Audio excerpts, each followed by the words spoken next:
7 a.m., Mesa, Arizona. The sun has peeked over the eastern horizon. Hello. Welcome to this edition of the Love and Come Alive podcast. I'm Oscar Crawford.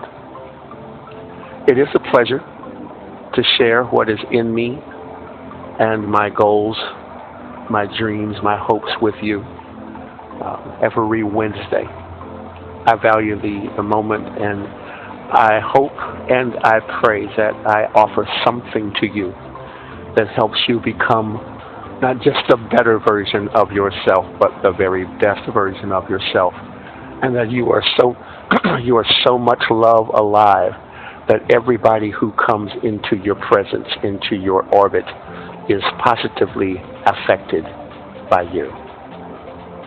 Today, we're going to talk about something very dear to me that I'm working on, and I will give you a bit of history about how I came to know about this idea. And I'm really going to be inviting you to join me in a quest.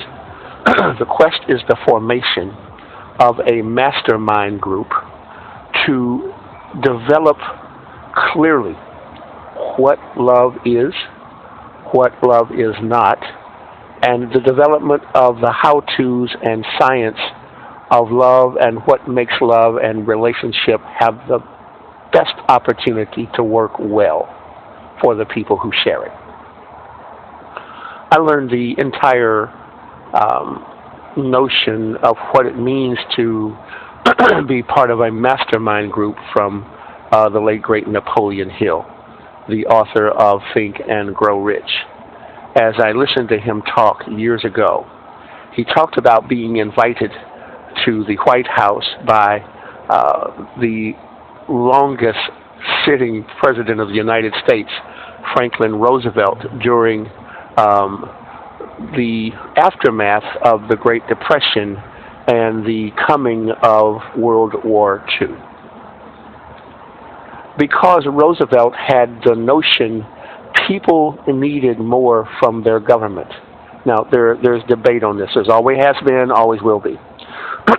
Roosevelt and his wife had the notion that government should be an asset to people to lift themselves up and help themselves over against just be left alone and taxes taken from them. And so he invited Napoleon Hill to have a conversation about how a solution might be developed to the problem he was facing as the leader of the United States in the late 30s and early 40s.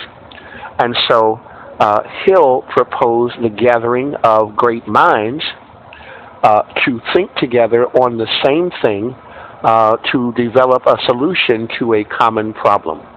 And so he developed the concept of a mastermind. A mastermind is simply the result of many minds becoming one mind towards the development of one solution to a problem. The problem was poverty and all of the spin-offs of poverty that we still contend with, not just in the United States, but across the world.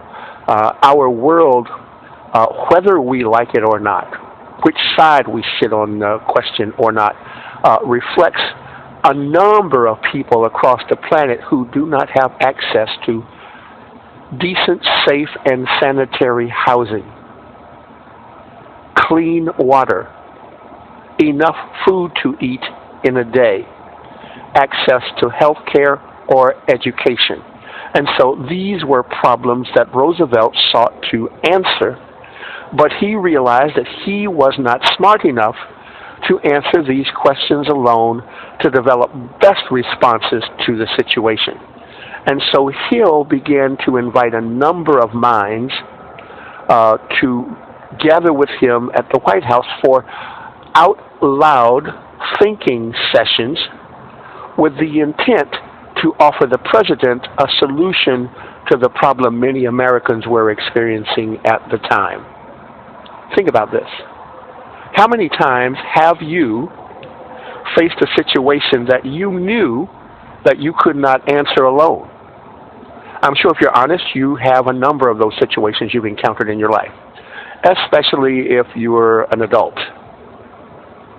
I'm not talking about what age and stage of an adult you are, but if you're an adult, you run into things from time to time you just cannot easily solve. But here's what most of us do when we run into a situation that we don't know what to do. We keep it to ourselves. We do not talk to anyone. We do not read any books to gather any new information. We just believe by some means of magic, an answer is going to appear. Many people live their love lives like this. They just believe that they don't have to do anything, and one day the right one is just going to show up without them having to do any work at all. And when they wake up in 30s, 40s, and 50s alone, 60s and 70s alone, they wonder, what did I do? Well, the answer is you didn't do anything. You cannot expect life just to serve you up anything more than oxygen and opportunity. Maybe that's a book I'll write one day. Oxygen and opportunity. That's what life provides us equally across the earth.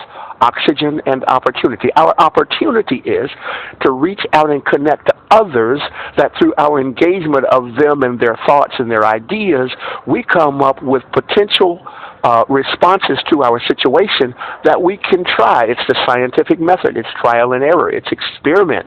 It's a gathering of information that we might develop a solution that works best for us. And so this had emerged from the thoughts of Napoleon Hill. Brilliant man, brilliant man. I wish I could have met him face to face, but I literally feel like I know him. I've read and dived into so much of his work. I feel like I've experienced his person.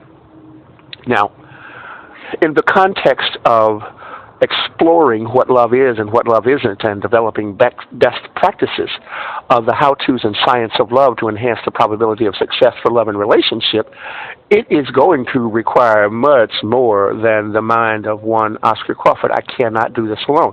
And so I'm trying to share the potential for what a mastermind has the opportunity to present, that it will compel people that love to share with me, that we might come up with a solution. Now, I always want people to be aware of this question. And if you're not asking the question to yourself whenever I ask you to do something, I will help you ask the question to me. Oscar, what's in this for me? If I invest some time and thought into helping develop an idea that might work for people to enhance the quality of their love and relationships, what's in that for me? Well, number one, you become more than you were by yourself. Ding, ding, ding, ding, ding.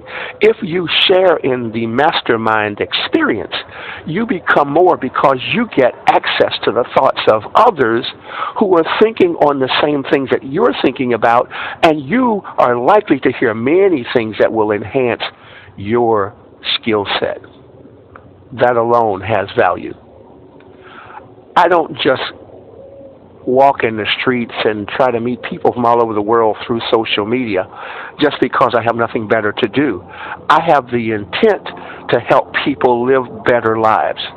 I want to live a better life. I want others to live a better life. And where people are dealing with problems that affect their relationships, personally and professionally, I want to be an asset to helping develop solutions to those things. I hope that's who you are too. Now, we're not all the same. I don't expect us all to be the same and like the same things.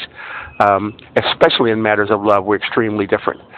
Some people only eat chicken on every other Tuesday. I'm a little different. I like chicken a little more often than that. My metaphor is clear. We do not all love the same. We do not all have the same frequency of love appetites. We're just different.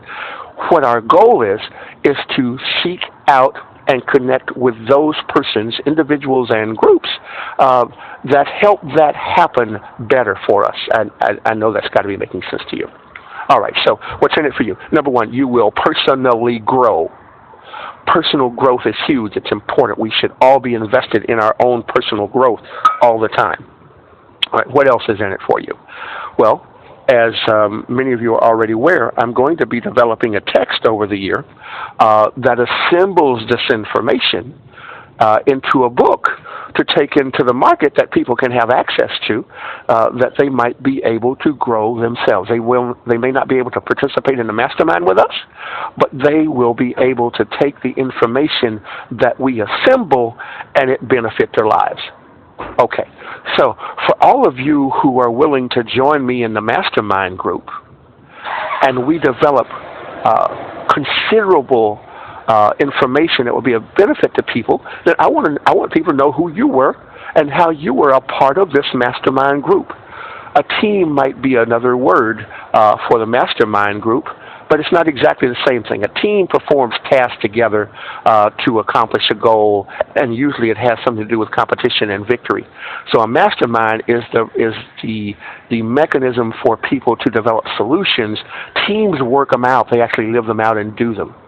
Okay, so there are those two things immediately, and certainly I want you to have credit in the work that is finished. And if you were eager about wanting to be involved in the development of a book, we can work out understandings how we might share, if there are ever to be profits from the work, that we could share in that as well. So those are opportunities for you. Engage me on those. Don't allow yourself to be taken for granted. We should never let ourselves be taken for granted. But engage me on those ideas and the levels at which you would like to be involved. I would love, love, love your involvement. There will be a book complete and available for the market by the first week in October of this year. Now, here's an incidental.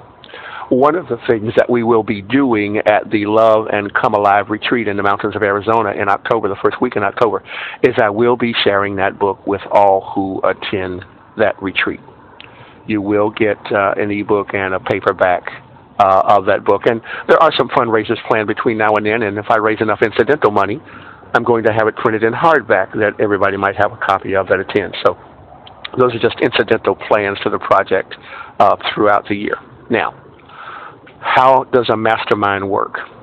What I know is that the people in Australia, Africa, Europe, Asia, the Americas, Russia, and I don't know who lives in Antarctica, but people mate and connect and procreate, bring new children into the world all the time, and many do it on autopilot. I'm not giving you whether that's good or not good. We just all go about it differently. Certainly the people who are regarded closer to living prehistoric lives and indigenous to nations across the world, they do this a great deal different than many others of us, but the goals and the outcomes seem to be focused on creating the same thing. Every culture at whatever stage of development is interested in surviving itself and creating new children in the next generation to keep their way of living alive. Okay, so I want representatives or members of the team, the mastermind group, from Australia. I want to know what Australians think about love and if it is different than the people in China or the people in the Philippines or the people in Brazil. You know, there's some nations on earth where the perception exists that people love a great deal more freely than others. Some of us really have some hang-ups. I'm using the word, that's judgmental, I'm very aware of that. I'm using the word hang-ups because there are cultures that have hang-ups about the way love must happen, and that restrictive environment for loving has caused many people significant emotional pain until the pain got so great they decided that they didn't care what anybody thought or think. They're going to love the way they know how, and across the world we are seeing that continuing revolution, people expressing themselves. We are not cookie cutter people. I know them. I'm going to quote a friend now.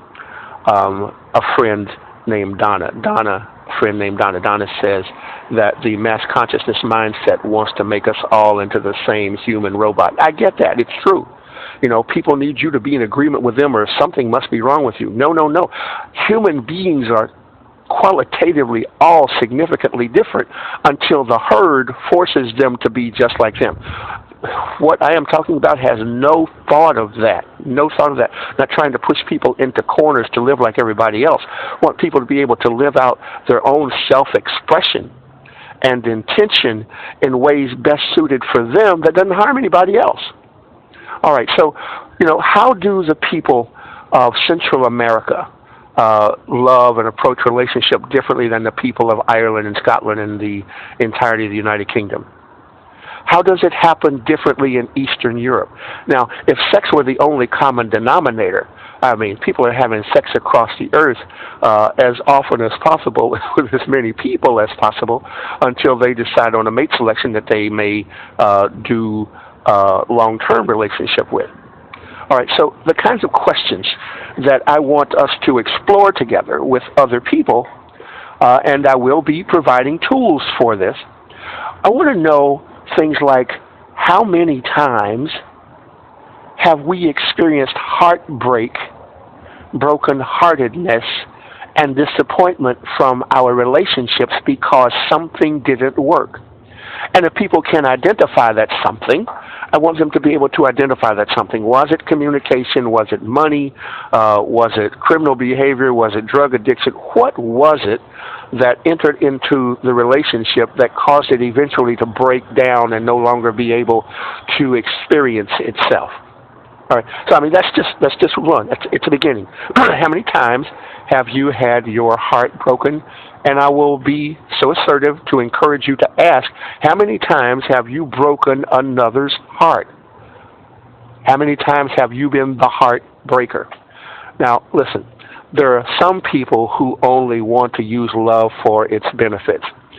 Some people literally do try to marry other people, mate with other people for access to their stuff. And I'm not just talking about sex here.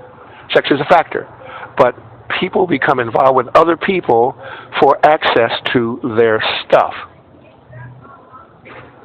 And their stuff can be money, it can be houses, it can be experiences.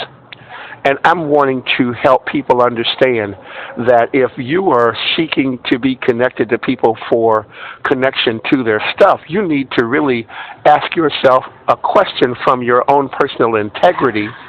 What do you offer? Love is a sharing. Love and relationship is a shared experience. And if you're only a taker and the person you're involved with determines that you're giving very little and only doing taking, unless they can find a way to really work that out to be with you, they may find it necessary to leave you where they found you. All right. Other things we want to know. You know, if people have been married more than once, if they've had more than one long-term relationship, if children have been born of their relationship, I'm not going to be asking questions about the complex nature of managing children after breakups. That's a whole other study unto itself and may be worthy of some consideration at some time. But right now, I'm only asking us to take a look at what we think love really is and what we know love is not. Now, the reason we'll ask that is because after people have had their heart broken or if they've been hurt in love, the one thing that they're very clear about is what they are not willing to experience again, and they want to minimize the probability that that will ever come up again. And know that you're like that. None of us, very few of us, there's some people who are very different.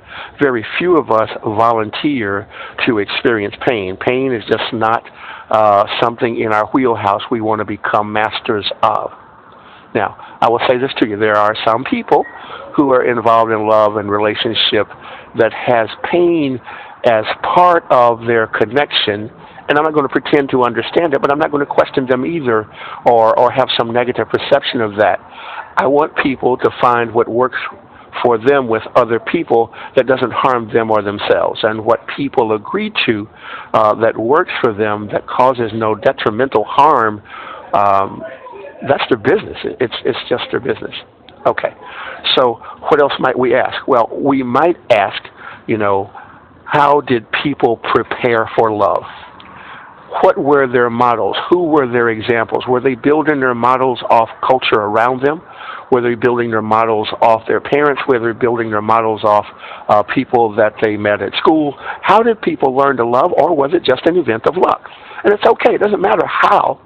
We're just gathering information so we can provide people potential solutions that might work better for them in their ongoing relationship or their next relationship. Now, that makes sense to you.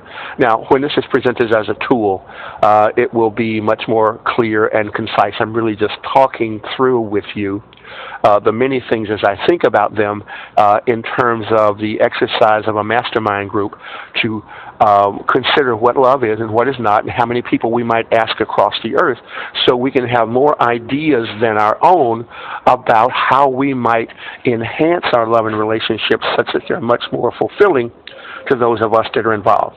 I hope that's making sense to you. Okay.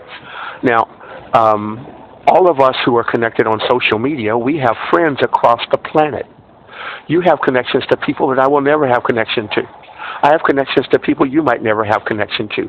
But all of us form an eco moment for gathering information that could be truly beneficial. Now, tell me what you think. Do you believe the information of 100 people in one country will give a comprehensive picture of what love is for people across the planet? I hope you are screaming the word no. None of us by ourselves, or even in our small units, can offer a comprehensive solution to things that happen with people across planet Earth. Listen, if you don't have to be a scholar to pay attention to. We live out a moment in the 21st century where we have weapons that if one were to be used against people, it would affect environment for a time to come. And if you use enough of these weapons, you have something like the event in Russia called Chernobyl, where it's a ghost town, and I don't know how many thousands of years it's going to take for the radioactivity to subside sufficiently for people to be able to live there. What we know is that people who were there have died at higher rates of cancer and other diseases than people who were not. And we do not yet know the mutations that are the result of people that survived it and their genetic makeup. Now, that opens doors for a whole lot of other questions. But we want to prevent the opportunity for things like this to happen. And the more love we invest in ourselves, the more love we can invest in others, the more love we invest in our world. This is an eco moment because a mastermind group becomes a living organism with opportunity to have positive influence on all that we can reach out to and touch and affect and influence. Okay. All right, so you have friends in Australia. You have friends in Europe. You have friends in the Americas. You have friends in Asia. And I am inviting you who believe you love. And I know some of you. I don't know all of you, but I know some of you. I know some of you who love at really deep, intense levels yourself and others, and people want to be in your presence. They want to be in your orbit. And you just radiate love like the sun shines bright energy on the earth. I know that's how you do. That is my intention. I try to live like that every day. Our intentions multiplied give exponential opportunity for us to have good success at developing a love solution. And, that may very well be the title of the book in the end. You start with a title, with movies or books or papers, and the more you work through an idea, the more other ideas come for what might be a label or a title. So what began as Love and Come Alive will be the foundation for all the work. But the book in the end could be titled The Love Solution or something else more appropriate. And as you think about these things with me, I hope you offer ideas, because I would certainly love to consider them with you and us test them with other people so we could come out with something that will prompt people to pick it up and touch it, engage it, and perhaps learn something from it. All right, now, how soon would I like people to be doing this? Well, one of the things I know about planting seeds, you can't force them to come up too soon. So for the next month, I will be trying to share what I know about a mastermind group and help people begin to assimilate the idea, and then begin to invite particular people that I am aware of from the beginning to invite people they are aware of to the conversation, so that we might go and grow and blow up into something really beautiful and positive and have effect upon generations to come after us. Okay. Now, I want to share one other thing with you about the Mastermind Group I learned from Napoleon Hill that might be beneficial to you as an individual. It certainly has been for me. I regard my ancestors a mastermind group for me. And I want to tell you how I got to that. At a period in my life, there were some things that I had issue with regard to my ancestors, and so as I sat to meditate one day, I called them to meet me in the spirit realm of thinking together, and I really wanted to be ugly to them and ask them why they created such a mess for members of our family across the world as they exist at the moment. And while I went there with the intention to be disrespectful, I never had the opportunity to, because they began to share with me how proud they were of what I had taken from all of them to be a love agent on the earth. I cried. I could not believe that, because that is not how I had known them as a collective. I had known them as good people, as productive people, but some things that had been integrated into our understanding of cousins and extended family just hadn't worked out in all of our interest. And so I wanted to know why those things existed. And when you ask that question to people living, there's seldom a quality answer that people can build on. Asking people who have already gone into the spirit world, you may not get better answers, but you get a better conclusion. As a collective, they express pride in my being the next level of the family, the next generation of the family. And when I began to share that with those of us I believe are awakened in the family, and we shared it with everybody, but everybody's not ready for some things. Things began to happen, some understandings began to shift, and some connections began to reform, and I'm grateful for that moment. But I want you to know it doesn't stop there for me just with my ancestors. Napoleon Hill says that you can design a mastermind group around others who have already lived their lives here on earth and invite them to your thoughts when you want to put a question before them, or simply have a conversation with them about the things that you are thinking about that might enhance your ability to be a better person and have more to offer people to enhance the quality of their lives. So when I began to consider that, the first thing you have to always go through is you got to, put new ideas up against tradition and what you've been taught and social regulations and things like that. But I decided that it was more important for me to engage the possibility of the idea than to let all the hang-ups get in the way. So when I organized a mastermind of great ones that are already in the spirit world, I sat amongst a number of great people, and I will share a few of them with you. Samuel Clemens, Mark Twain, brilliant mind. I invited him to be there. I invited Abraham Lincoln to be there. I was reluctant to invite Jesus, but I invited Jesus there. I invited scientists there. George Washington Carver, and social activist Frederick Douglass. Great women of the past like Madame Curie. Politicians like Golda Meir. I wanted to know what they know about people and how they managed to keep focused on accomplishment while maintaining relationships. And now, everybody couldn't give me the same answer, and I didn't expect it. But what I did get was I got input from great minds that I was able to research and find that what I had heard was complementary to their presence while alive.